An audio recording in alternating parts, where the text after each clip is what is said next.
챗GPT, 클로드 제미나이 이런 AI가 거짓 정보를 가져와서 뻔뻔하게 답변할 때가 참 많죠. 이걸 방지하기 위해서는 질문을 구체적으로 하라 또는 AI끼리 교차 검증을 시키면 좋다라고 많이들 하는데요. 과연 그렇게 하면 이런 환각 현상이 정말 없어질까요? 오늘은 환각 현상을 없이 사용할 수 있는 꿀팁 바로 알려드리겠습니다. GPT를 사용하면요, 박사님 10명과 일하는 것 같다고 저는 늘 말하는데요. 중요한 건요, 정보를 정확하게 가려내는 안목이 저에게는 없다는 겁니다. 그게 쉽지 않죠. 그래서 사전에 방지할 수 있는 질문을 하는 거죠. 이건 어디까지나 개인적인 견해임을 밝힙니다. 우리가 보통은 서술형으로 질문을 많이 하죠. 이렇게 해서 궁금하니까 알려줘. 이렇게 서술형으로 하는데 이걸 이 전문가들은요, 이렇게 하라고 합니다. 질문을 구조화시켜라.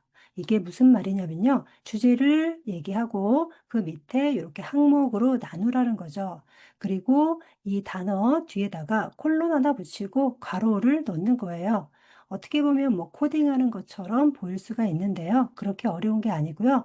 이 가로 안에 GPT가 답변을 준다는 뜻이에요. 이러면 좀 더 명확하게 답변이 나오는데요. 제가 제미나이한테 물어봤어요. 서술형으로 질문하는 것과 아까 이런 구조로 질문하는 건 어때? 그다음에 환각 현상이 대비가 되나? 라고 했더니요. 서술형으로 하면은 좀 더 발생할 확률이 높다라고 얘기를 하고요. 이렇게 구조화를 시키면 발생 가능성이 더 낮아질 수 있다라고 이렇게 또 교차 검증을 해봤습니다. 그래서 이렇게 사용을 해봤는데 다시 한번 말씀을 드리지만 이 구조는 제가 한 게 아니라 프롬프트 엔지니어링 전문가라고 말씀을 드렸습니다. 그분은 바로 이쪽에 강수진 박사님이 알려주신 방법입니다. 어떻게 하면 평범한 우리 같은 사람들이 쉽게 할 수 있는지 저는 좀 더 저한테 맞는 키워드를 찾아서 해보기로 했어요. 조금 복잡해 보이죠? 뭐 검증된 사실이냐, 뭐 주관적 견해냐 하는데 자, 제가 이렇게 네 가지로 도출을 해냈습니다. 자, 첫 번째는요, 사실에 근거해서 답변을 주고 논리적으로 해석을 해주고 또 추측을 하고 또 다시 한번 검증을 해라 이런 식으로 구조를 짜봤습니다. 자, 정확도를 조금 높이는 최적화된 구조라고 했는데 얼마나 정확한지는 한번 시연을 해 볼게요. 주제는 디지털 노마드를 하려는 사람들의 추세 현상 등을 알려줘. 출처를 포함해줘. 이렇게 해서 제가 이걸 이렇게 복사를 해서요. 질문을 했습니다. 그랬더니 이렇게 사실이 나왔고요. 해석 등등이 나왔는데요. 사실에 입각한 답변은요, 이렇게 수치를 보여주고 있고요. 그다음에 링크, 이렇게 출처를 다 밝혀주고 있습니다. 정확한 사실에 의해서 알려준다. 이런 의미죠. 자, 이거를 조금 해석을 해서 자, 지속적인 확대의 흐름이 있고 또 숙박이나 이런 환경의 변화가 있다. 좀 더 어떤 디지털 마케팅이나 블로그 중심적으로 많이 성장을 한다라고 추측을 해주고요. 뭔가 불확실한 거는 아직도 데이터가 많이 부족하다. 이런 얘기를 하는 거죠. 정리를 한번 해보면요. 이거의 장점은요. 자, 할루시네이션 이거를 많이 방지할 수 있고요. 신뢰도가 좀 더 높아진다. 사실과 추측을 명확하게 분리를 해서 보여주고 있었잖아요. 그래서 불확실한 거는 따로 모아둠으로써 우리가 좀 더 이해하기 쉽다라고 느껴졌고요. 두 번째는 정보가 좀 더 명확해진다. 어떤 부분이 사실이고 어떤 부분이 추측이구나라고 바로 좀 알기 쉽더라고요. AI를 맹신하지 말라라고 많이 하잖아요. 그런데 시각적으로 이게 많이 도움이 되더라고요. 이렇게 프롬프트를 하면 어떤 장점이 있는지 첫 번째, 헛소리를 막아줍니다. 두 번째, 답변의 질이 확 달라집니다. 세 번째, 정보를 한눈에 파악하기 쉽습니다. 결론적으로 이런 프롬프트는요, 여러분을 똑똑하게 돕는 훌륭한 비서처럼 활용해 줄 수 있다입니다.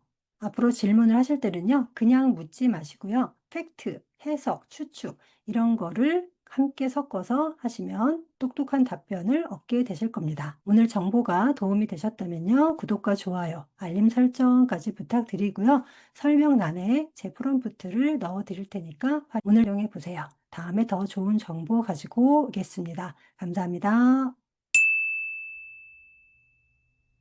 이렇게 프롬프트 구조에 대해서 말씀을 드렸는데요. 실제로 서술형으로 했을 때랑 이런 구조화를 시켜서 질문을 했을 때랑 비교를 해서 시연해 볼게요.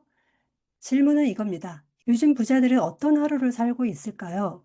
아침부터 저녁까지 바쁘게 살겠지만 어떤 생활을 하는지 궁금해 라고 했습니다.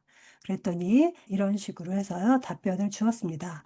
워렌 버핏이 책을 아침에 읽고 오프라 윈프리는 감사일기로 하루를 시작한다. 이런 내용이 있고요. 점심시간 또 반복 작업을 하는 네, 회의를 한다. 그래서 나름 이것도 요약을 잘 해준 것 같은데요. 제가 따로 이렇게 해서 아까 그 구조로 답변을 해달라고 똑같이 해봤습니다.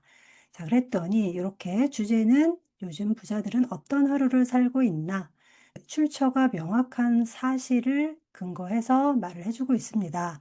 상위 1%의 부유층은 평균적으로 5시에 기상을 한다. 자, 여기 출처를 보여주고 있고요. 위에서는 출처가 없었죠. 출처가 나오고요. 그리고 글로벌 CEO의 자산가 700명을 대상으로 한 연구가 있었네요. 그래서 출처는 이렇고요. 물론 출처 이것도 교차 검증은 해봐야 되겠죠. 논리적으로 해석을 달아줬습니다. 여기 공식적으로 입증된 사례는 부족하다.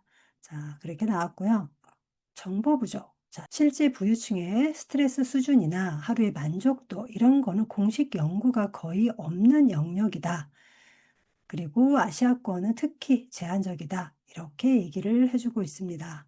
그래도 더 분석적으로 보여주고 있기 때문에 조금 더 판단하기가 수월하다라고 느끼게 되고요. 한눈에 이렇게 한번 볼게요. 서술형은요, 흐름 중심이다. 항목 구분이 없다.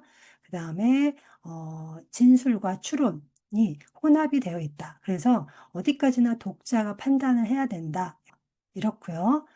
자, 오해의 가능성은 부자들은 다 이렇게 산다처럼 보일 수 있다. 또 출처에 대한 언급이 없고 또 사용자가 직접적으로 팩트, 해석을 해야 되기 때문에 사용자의 판단에 대한 부담이 좀 높다라고 하는데 이런 부분이 환각 현상에 대해서 더 가까이 가지 않을까라고 생각합니다. 자, 구조의 응답을 보면요. 좀 더 구체적으로 분류를 했다. 그리고 출처에 기반해서 팩트 이렇게 분리를 해서 역시 신뢰도가 조금 올라간다라고 할 수 있고요. 그래서 분석용 또는 보고서의 제작에 유리하다 이렇게 해봤습니다. 어떠세요? 공감이 좀 되시나요? 제가 이거를 해보면서 정말 모든 AI의 답변이 100%다 인정하고 들어가면 안 된다라고 다시 한번 느끼는 시간이었습니다.